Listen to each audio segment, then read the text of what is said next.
Grace and peace to everyone, and welcome to our online Bible study. We're glad you're watching and listening with us as we come together to study God's Word, grow in our faith, and share the truth of the gospel.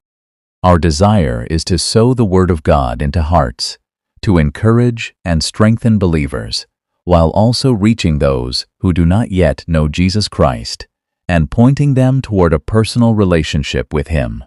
If you're watching and listening today, we encourage you to share this Bible study with your family and friends.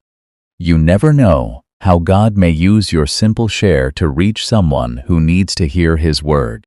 So, get your Bible ready, and let's listen carefully to what God wants to teach us through His Word. And now, here's Pastor Angel Umbal, Senior Pastor of U-Turn for Christ Calvary Chapel, Carryman, who will lead us in today's Bible study.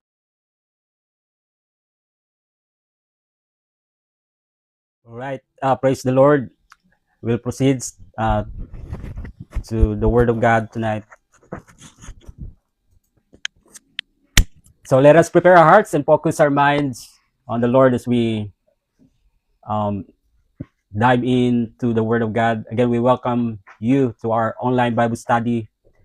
Tonight, let us take a moment to pause from our busy schedule and focus on God's Word.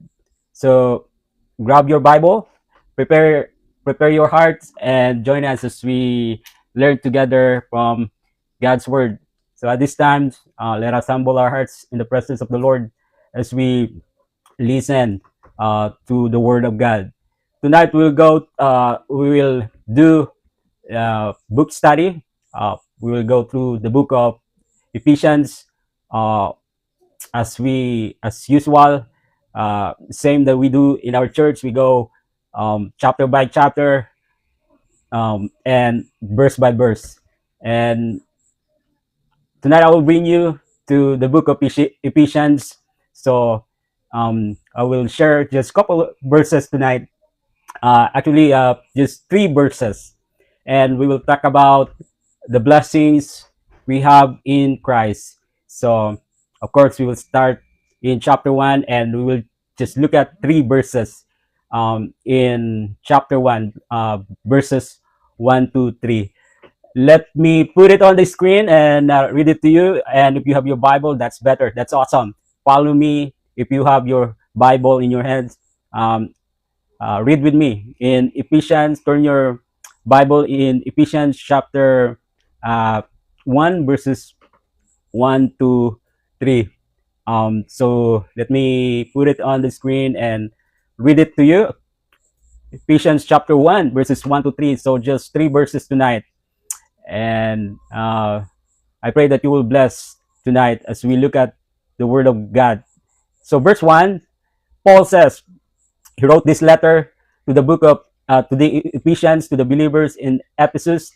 And he says in verse 1, Paul, an apostle of Jesus Christ, by the will of God, to the saints who are in Ephesus, and faithful in Christ Jesus.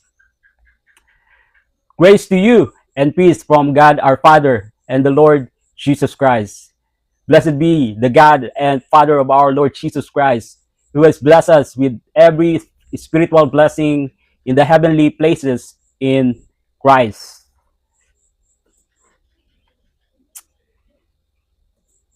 Paul wrote this letter to the believers in Ephesus because they had been blessed with riches in Christ beyond what they could imagine. Yet, um, yet they did not fully understand what they already had in Him because they were unaware of their spiritual blessing. They were not living in the fullness of what God had given them through Christ. That is why Paul wrote to the Ephesus, or to the Ephesians rather, to help them see and understand the treasures they possess in Jesus. This truth is also for us today. If you are a Christian, if you have placed your faith in Christ, you have received spiritual riches that cannot be measured. Before we begin our study, I want to briefly give the outline that we will follow throughout the 6 chapters of this book. We can divide the book of Ephesians into 3 major sections. Let me show it on the screen. So here's the outline of the book. Chapters 1 to 3, the wealth of the believers. And Paul is talking about, this is about doctrine. And then the second is chapters 4 to chapter 6, verse 9, which is the walk of the believers. And so after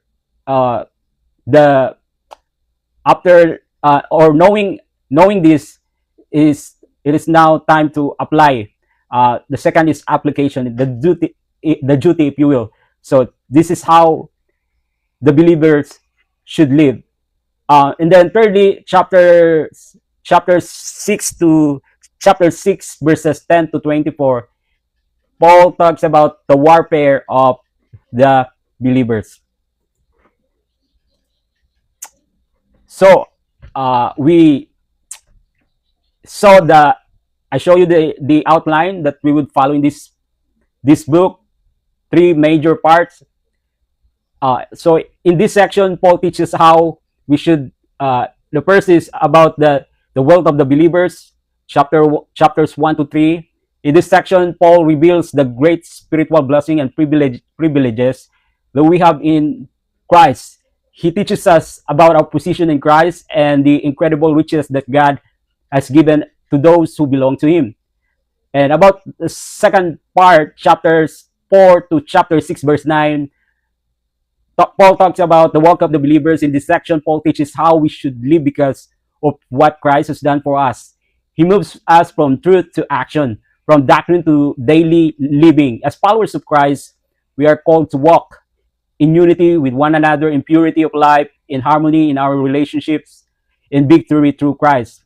And thirdly, Paul talks about the warfare of the believers. In the final section, Paul reminds us that believers are engaged in a spiritual battle.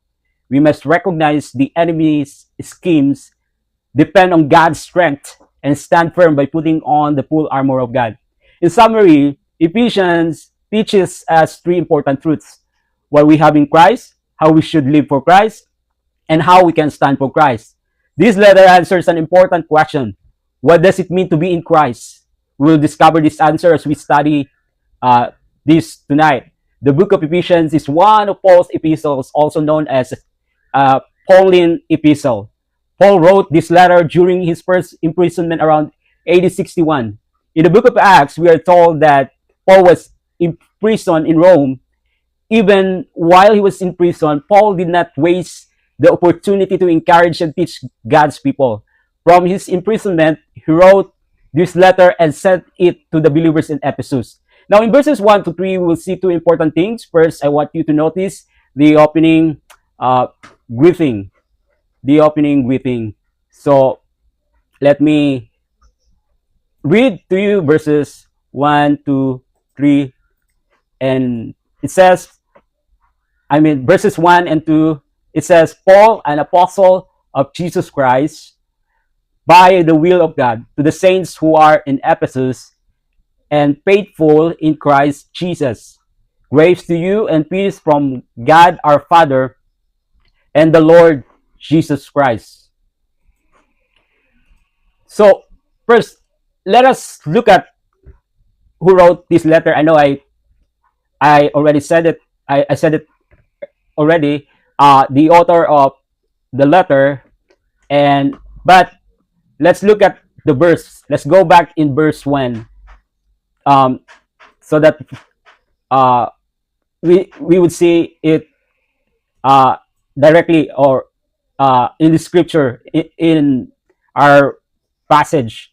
So the author of this letter, let me show you the proof about the author of this letter.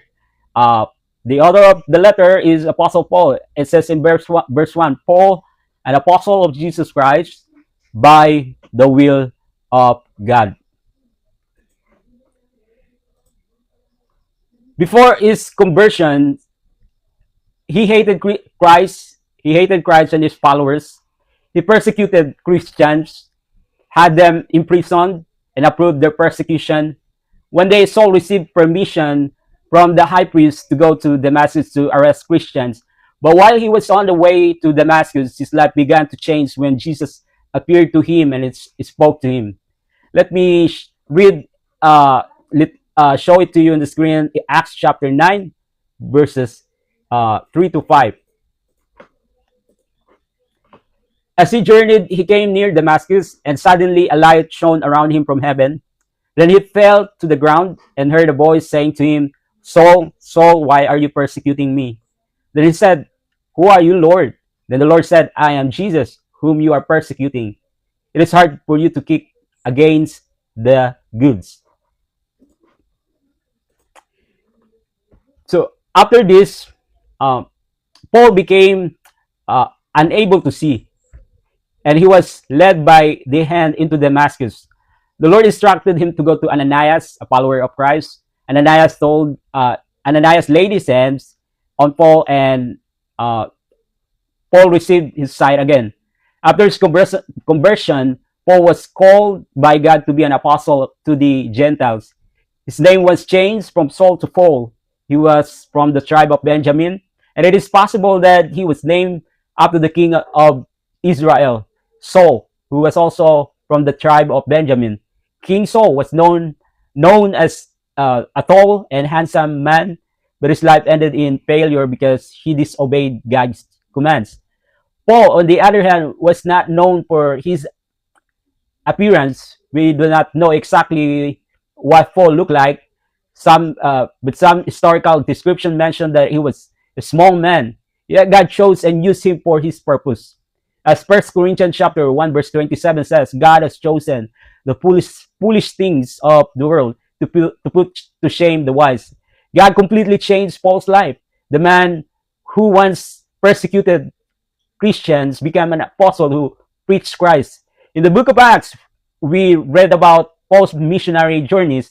It was during his second missionary journey that the church in Ephesus began. Notice in our passage that he was an apostle of Jesus Christ. He was an apostle of Jesus Christ.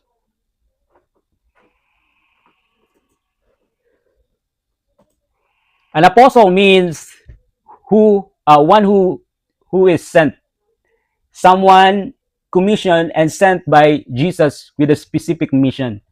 The closest word we can use today is an ambassador, a representative who carries the message and authority of the one who sent him. I do not believe that the office of apostle continue today in the same way as the original apostles. Therefore, if someone claims to be an apostle today, we should be careful and test that claim according to the word of God. The apostles had a unique role in the early church because they were the foundation that God used to establish his church and to give us these scriptures. Paul was an apostle because he had a personal encounter with the risen Christ. Jesus appeared to him on the road to Damascus, called him, and sent him to proclaim the gospel. He was not chosen by the people, but by Christ himself. An apostle of Jesus Christ, Paul carried the authority and message that came from the Lord. Thirdly, notice in what we read here in verse 1, apostle of Jesus Christ by the will of God. By the will of God. Paul did not choose or appoint himself as an apostle. His calling came from God. The same is true for us. God has a purpose and calling for each of our lives. Whatever rule God has given you, it is a calling from him. Whether you are a husband, a wife, a parent, a servant, a driver, a farmer, a teacher, a worship leader, someone who cleans the church, or someone who helps in the work of ministry, you can serve God faithfully in that place because it is according to his will. The important thing is not the position we have, but whether we are faithfully living and serving where God has called us. Then notice the recipients of this letter. The recipient of this letter. In verse 1, Paul described the Christians in Ephesus in 4 ways. They are the recipients of the letter. They are described in four ways. They are saints who are in Ephesus, faithful, and in Christ Jesus. Again, saints who are in Ephesus, faithful, and in Christ Jesus. So let's talk about the word first. Let's talk about the word saints. The saints. In verse 1, Paul wrote this letter to the saints. Did you know that in the New Testament, every Christian is called a saint? If you are a Christian, you are a saint. Being a saint does not mean that you are a perfect person or that you have achieved a certain level of holiness because of how you live. The word saint means someone who has been set apart for God. This is an important concept that we need to understand. The reason we are called saints is connected to the last phrase in verse 1, in Christ Jesus. You are a saint because you are in Christ. Your identity as a saint comes from your position in Christ, not from your own works or achievements. The meaning of saints is someone who has been set apart or dedicated for the Lord or dedicated to the Lord. The moment you are saved, when you are born again, you are set apart for God. You are declared a saint because of what Christ has done for you. Being a saint does not mean that a person no longer lives in this world. A saint still lives in this world, but has been set apart to live a holy life for God. The believers in Ephesus were still living in Ephesus, but they were set apart for God. They were in the city, but they belonged to the Lord and were called to live as His people. And secondly, the second description is they are in Ephesus. The city of Ephesus was one of the most important cities in the Roman Empire, but it was also a very wicked place. Many of its people worship the goddess Diana, or also her another name is Artemis, whose magnificent temple was located in Ephesus. The city was known as the treasury of Asia, or the Bank of Asia, because of its wealth and prosperity. The temple of Diana was also recognized as one of the seven wonders of the ancient world. This background helps us to understand why Paul speaks so much about our riches in Christ throughout this letter. The Ephesians were familiar with material wealth, but Paul reminds them that the greatest riches are not found in their city or its famous temple. They are found in Jesus Christ. But Ephesus was also a spiritually dark city. It was filled with Gentiles who worship idols. Pagan religion, immorality, and every kind of sinful practice were common. Yet in the middle of that sinful city, God had a people who belonged to Him. They lived in Ephesus, but they were set apart for God. It was during Paul's second missionary journey that the church in Ephesus began. After some time, Paul returned to Ephesus and stayed there for about 3 years. Of all the places where Paul ministered, Ephesus was where he remained the longest. Because Paul spent so much time teaching and discipling the believers, the church in Ephesus became a strong and spiritually healthy church. Even though Ephesus was a wicked city filled with idolatry and immorality, God was at work there. He saved many people and established a church in the middle of that dark city. This reminds us that no place is too sinful for God to save people and build His church. Notice that Paul also calls them faithful. Faithful. That's the fourth description about the Christians in Ephesus. So first, they are saints. They are in Ephesus. And thirdly, they are faithful. This is another wonderful description of God's people. They are not only called saints, but they are also called the faithful. I believe this points to two truths. First, it speaks of having faith in Jesus Christ. A Christian is someone who has trusted Christ alone for salvation. Second, it speaks of being faithful to God. Genuine faith is demonstrated by a life that continues to follow and obey Him. So faith comes first. We believe in Christ. Then that faith is seen in the way we live. A faithful Christian is not just someone who says he believes in Jesus, but someone whose life reflects that belief. And so let me ask you tonight, have you trusted Jesus Christ in your life? Have you trusted in Jesus Christ? And is your faith evident in the way you live? Are you faithfully following the Lord in your daily life? God calls every Christian not only to believe in Christ, but also to remain faithful to Him. Finally, notice the praise in Christ Jesus. They are believers. They are saints. They are in Ephesus, faithful, and in Christ Jesus.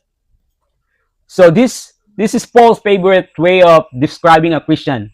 Why? Because it is one of the most important truths you can ever understand. Throughout his letters, Paul used the phrase in Christ Jesus, or similar expression about 164 times to describe those who belong to Jesus.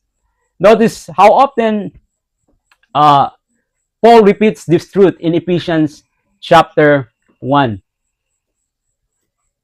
Let me put it on the screen. In verse 3, he says, in Christ. In verse 4, he says, in Him. In verse 6, he says, in the Beloved. In verse 7, he says, in Him. In verse 10, he says, in Christ. In verse 11, he says, in Him. In verse 12, he says, in Christ. In verse 13, he says, in Him. Then jump down to verse 20, where he again refers to Christ. So, Paul keeps repeating these phrases. In Christ, in Him, through Christ.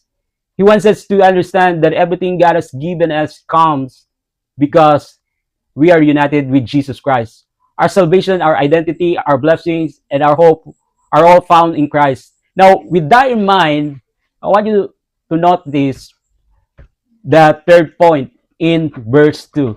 Let me also read verse 2. Paul's greeting.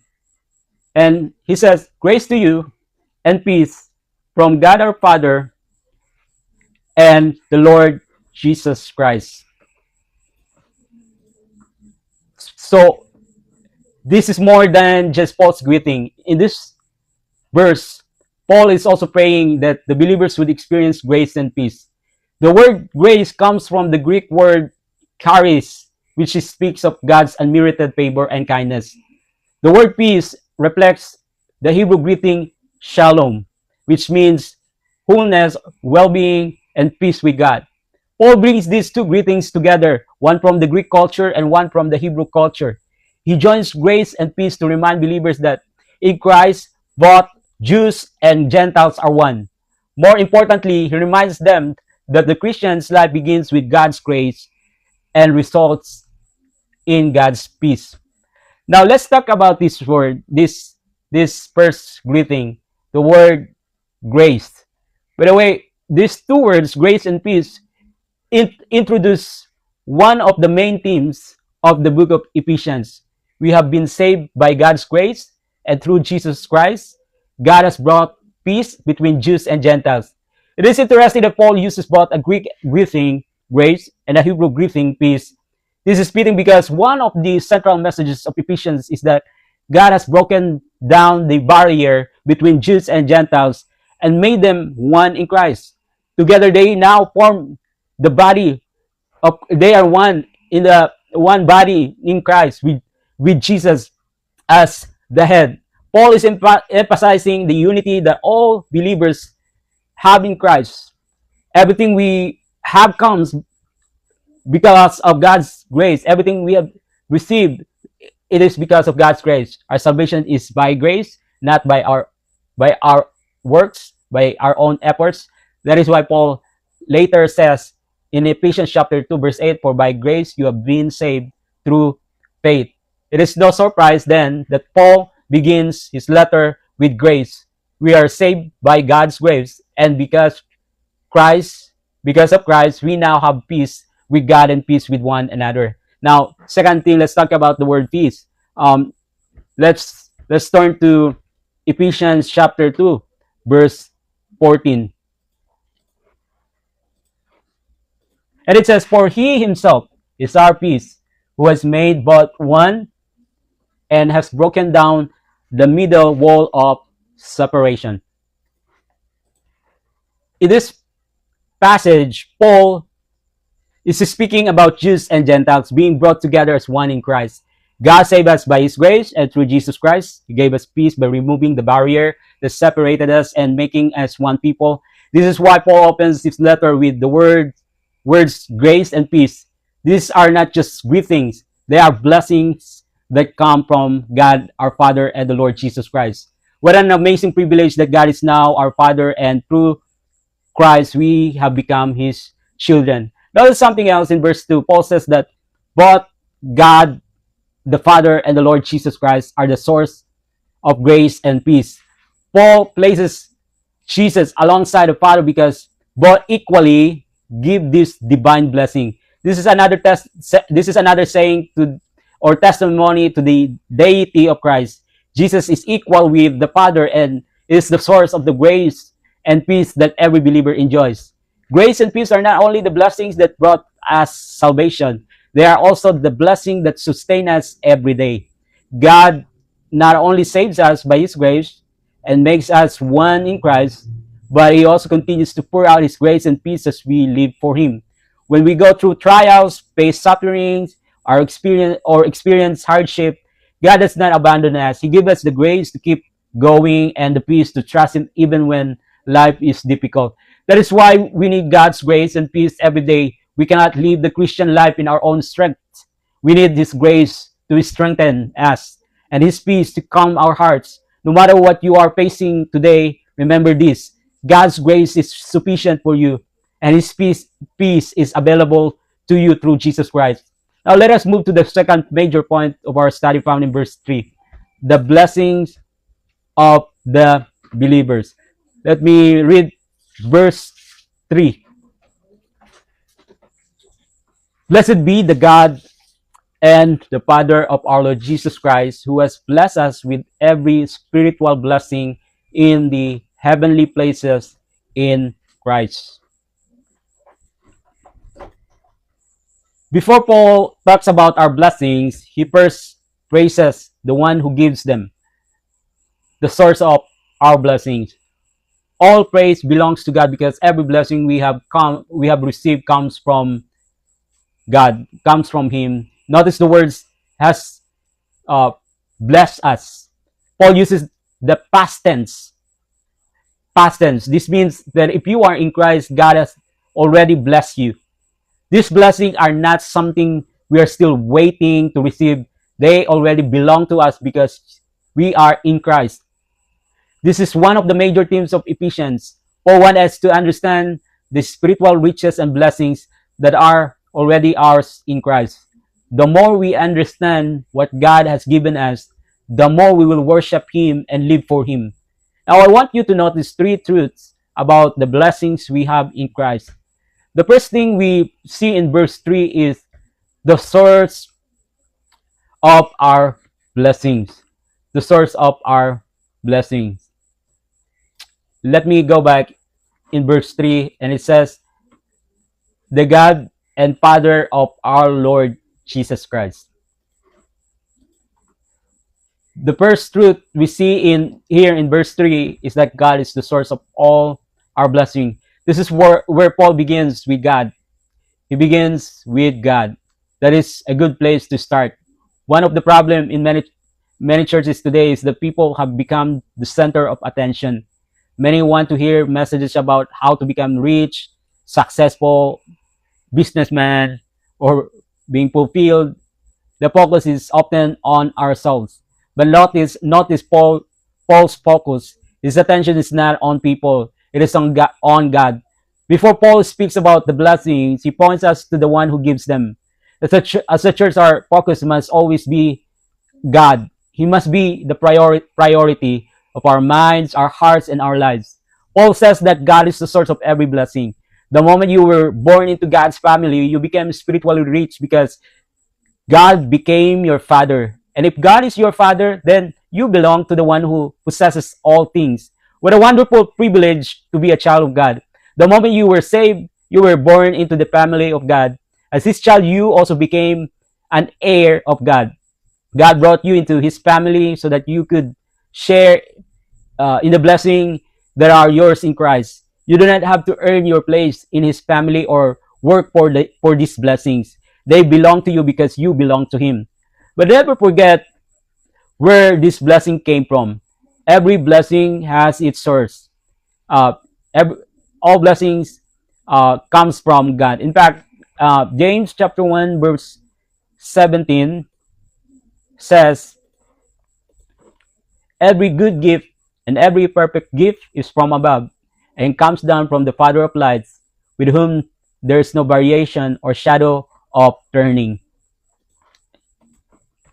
So God is the giver of every good and perfect gift because he never changes. His goodness never changes. The same God who saved us by his grace is the same God who continues to bless us. That is why we can trust him completely, because every blessing we receive comes from our unchanging Father. Notice that Paul says, who has blessed us? It is in the past tense. He does not say that God will bless us, might bless us, or perhaps will bless us someday. It says that God has blessed us. This reminds me of what God said in Joshua, uh, in the Old Testament, as Joshua prepared to lead Israel into the promised land. God told him in Joshua chapter 1 verse 3, every place that the sole of your foot will tread upon, I have given you, as I said to Moses. So notice again the past tense, I have given you. Israel had not yet entered the land, promised land. There were still giants to face, battles to fight, and fortified cities to conquer. Yet God said, I have given it to you. The promise was already theirs. They simply had to move forward in faith and trust God's word. The same principle applies to us. We have two choices. We can shrink back in fear, or we can move forward in faith. We can believe God's promises and stand on his word. If you are in Christ, God has chosen you. You are his child. You have been forgiven. You have been saved, and you have already been blessed. That is why we worship God, not because we hope he might bless us someday, or because we are trying to earn his blessings. We worship him because in Christ, he has already blessed us. It is not a possibility or a future promise waiting to happen. It is a completed work. God says, I have already given it to you. Now, we also need to understand that God is the one who blesses us. If you notice in Ephesians chapter 1, especially in verses 3 to 8, the focus is on what God has done. He has blessed us. He chose us. He redeemed us. The emphasis is on God's works. God's work, not ours. I don't know about you, but this fills my heart with joy. In this first chapter, Paul does not begin by telling us what we must do. Instead, he tells us what God has already done for us. Why? Because it is already accomplished. It is a finished work. These blessings already belong to those who are in Christ. And speaking about those who have trusted in Jesus Christ. God is the one who blesses us. He's the one who chose us, redeemed us, and poured out his grace upon us. Our blessings are not based on our efforts, but on his finished work and his grace. The second truth we find in verse 3 is the nature of our blessings. The nature of our blessing. Let me read again, verse 3. Paul says that God has blessed us with every spiritual blessing in the heavenly places in Christ. Literally, Paul is speaking of every spiritual blessing from the heavenly realm. The blessing he has in mind are spiritual and heavenly in nature. Although we are not yet in heaven, we already belong to the heavenly kingdom. We still live in this world, but we are no longer of this world. Our true citizenship is in heaven, and because of that, we should set our minds on heavenly things and live with an eternal perspective. Notice again that Paul emphasizes spiritual blessing. Does this mean that God does not care about our physical or material needs? Not at all. Jesus said in Matthew chapter 6 verse 33, but seek first the kingdom of God and his righteousness, and all these things shall be added to you. So God knows that we need food, clothing, and the necessities of life, and He faithfully provides for His children. However, the New Testament never guarantees that every Christian will become materially wealthy or always enjoy perfect health. That is not Paul's focus in Ephesians. He's not talking about earthly riches, large houses, big house, or financial prosperity. He's talking about spiritual riches, the blessing that God has given us in Christ. These are the treasures that can never be lost. Therefore, our priority should not be earthly wealth, but spiritual wealth. The spiritual is far more valuable than the material because it is eternal. The greatest riches we possess are not what we own on earth, but what we have in Christ. There's nothing wrong with having money or material possessions. They are gifts from God when we receive with gratitude and use for His glory. But there are some things that money can never buy. And in the following studies that we'll study the spiritual blessing that God has given us in Christ. This blessing cannot be purchased, earned, or deserved. They are ours only because of God's grace and because of what Jesus Christ has accomplished on the cross. Now the question is this: are you enjoying the blessing that God has already given you? The truth is, you cannot fully enjoy what you do not know you have. As a Christian, you are spiritually rich. You already possess incredible blessing in Christ. But many believers fall to enjoy these blessings simply because they do not know what God has already given them. That is why the first step is to know what you have in Christ. As you grow in your understanding of God's word, you will begin to appreciate, enjoy, and live in the riches that are already yours through Jesus Christ. Now let me give you a preview of the blessing we will see in here in chapter 1. We will take time over next several weeks or following next couple studies or following studies or next several weeks to examine each one carefully. But I want you to see the overall picture of the riches God has given us in Christ. So our blessing is here. The blessing from the Father. He chose us. He adopted us into His family. He accepted us in the Beloved. The blessings from the Son. He redeemed us through His blood. He forgave our sins. He revealed His will to us. And the blessing from the Holy Spirit. He sealed us. He became the guarantee of our inheritance. So these are the spiritual blessings that we will discover in Ephesians chapter 1. As you look at this list, notice that the Father, the Son, and the Holy Spirit are all involved in our salvation. The entire Trinity is at work for our good. As we study this blessing one by one, my prayer is that you will not only understand them with your mind, but also rejoice in them with your heart. The more you understand what God has done for you in Christ, the more you will worship Him, trust Him, and live for His glory. Now, let us come to the third final main point in verse 3, the basis of our blessings. Let me go back in verse 3. Paul says,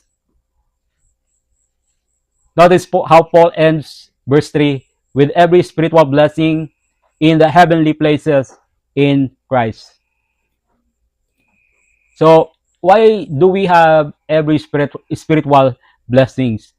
Because we are in Christ. Every spiritual blessing we enjoy comes through our union with Jesus Christ. The reason you have this blessing is not because of your goodness, your works, or your religion. It is because you are in Christ. This also means that no one can receive God's blessing apart from Christ. If someone tells you that you can experience God's blessing without Jesus Christ, that is not what the Bible teaches. The only way to know God, be reconciled to Him, and receive His spiritual blessing is through Jesus Christ. Jesus Himself said I am the way, the truth, and the life. No one comes to the Father except through me. We receive this blessing by placing our faith in Him and being united with Him. All of God's spiritual blessings are found in Christ and in Christ alone.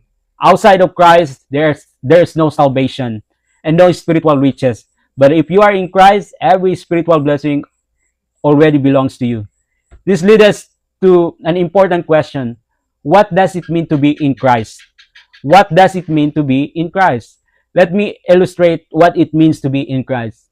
We know a bird lives and flies in the air. The air is its environment, and it depends on it as it flies. In the same way, the Christian's life is found in Christ. A fish lives in the water. The water is its environment, and apart from it, the fish cannot survive. Likewise, the believer lives in Christ. Our spiritual life is found in Him. Jesus also used the illustration of a branch and a vine. A branch bears fruit only because it remains connected to the vine. Jesus said, "For without me, you can do nothing." But when a branch remains in the vine, it produces much fruit. In the same way, to be in Christ means that we are united with Him and remain in Him. He is the source of our life, our strength, and our fruitfulness. Apart from Christ, we can do nothing. But as we abide in Him, our lives will bear much fruit for the glory of God. The praise in Christ speaks of our union with Christ and our position in Christ. The Bible teaches that before we came to Christ, we were all in Adam. As descendants of Adam, we were born sinners and shared in the condemnation that came through his sin.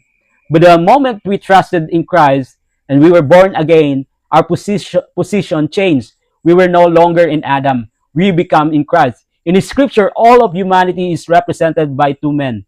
You are either in Adam or in Christ. If you are in Adam, you remain under the penalty of sin and are headed towards death. But if you are in Christ, you have become a new creation. In Him, you have forgiveness of sins, justification before God, eternal life, and the sure hope of heaven. Jesus Christ is the one who removes our guilt, forgives our sins, and gives us eternal life. He is our only hope of salvation. So let me ask you tonight, which of these two positions describes you? Spiritually speaking, there are only two places where a person can be. You are either in Adam or you are in Christ.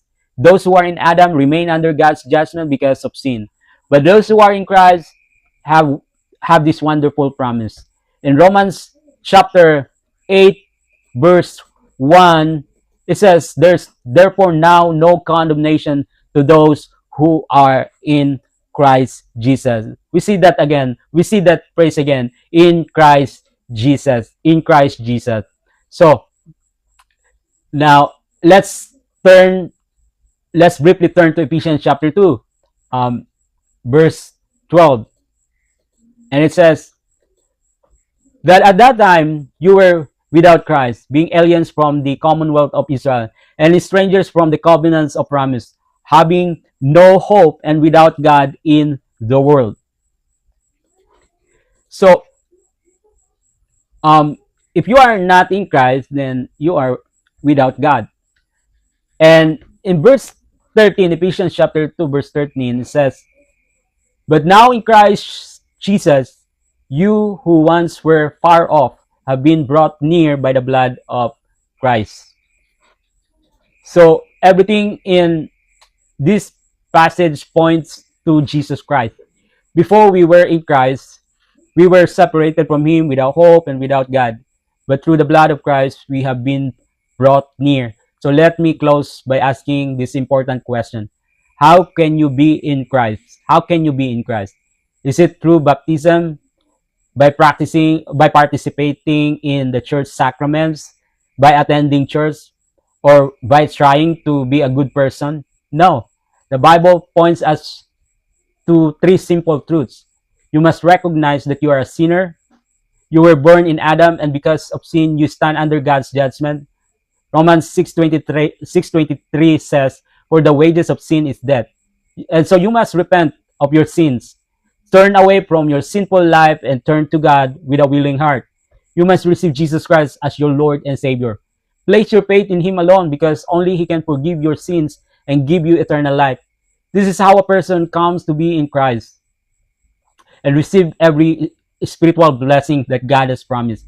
When you do this, you are born again. You are born. You are born into the family of God and become His child forever. First Corinthians chapter 12 verse 13 says, "For by one Spirit we were all baptized into one body, whether Jews or Greeks, whether slaves or free, and have all been made to drink into the Spirit." So, when you are in Christ, God gives you a new life. You are no longer the same person. And in Romans chapter 8, verse 1, there's now no condemnation in Christ. There's now no condemnation to those who are in Christ. Isn't it wonderful? In Christ, there's no condemnation. And in Romans chapter 8, verse 38 to 39, Paul assures us that nothing can separate us from the love of God.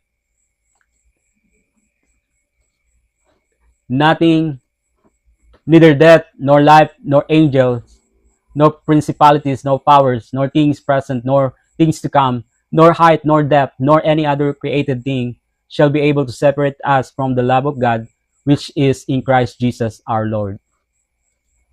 So, what a wonderful what a wonderful promises we have in Christ. There's no condemnation in Christ. Nothing can separate us from God's love, and between these great truths are all the spiritual blessing that God has graciously given to those who belong to His Son. As we close, let me ask you one question: are you in Christ? Paul reminds us in Ephesians chapter 1 verse 3 that every spiritual blessing is found in Christ. Outside of Christ, we are separated from God. But in Christ, we receive forgiveness, new life, and every spiritual blessing that comes from God. Maybe today you have been trusting in your good works, your religion, your baptism, your church attendance, but none of this can place you in Christ. Only by turning from your sin and putting your faith in Jesus Christ can you become a child of God. If today you realize that you need Christ, the Bible says, don't harden your heart. Turn to Him in repentance and faith. Receive Him as your Lord and Savior. The moment you trust in Him, you become part of God's family, and every spiritual blessing in Christ becomes yours by His grace. If you are already a Christian, let this passage encourage you. Remember who you are in Christ. You are a saint, you belong to God, and you have already been blessed with every spiritual blessing in the heavenly places in Christ. So live each day with gratitude, confidence, and faithfulness to the one who has blessed you. Let's close in prayer. Heavenly Father, thank you for your word. Thank you for reminding us that every spiritual blessing comes from you and is found in your Son, Jesus Christ. Thank you for your grace that saves us and the peace that we have through Christ. Thank you for that. Thank you for that. If we are in Christ, we are your children and have been blessed with every spiritual blessing in the heavenly places. Lord, I pray for those who have not yet trusted you. Open their hearts to the gospel. Help them to recognize their need for a Savior, to repent of their sins, and to place their faith in Jesus Christ alone. May today be the day they come to know you. And for those of us who are already in Christ, help us to live according to our identity. Teach us to walk faithfully, to keep our eyes on you, and rejoice in the riches that are already ours in Christ. May our lives bring praise and glory to you. We ask all these things in the name of our Lord Savior, Jesus Christ. Amen. So thank you for joining our online Bible study. May you continue to grow in the grace and knowledge of Jesus Christ. And so until next time, Lord willing, Sunday at 6 p.m. God bless.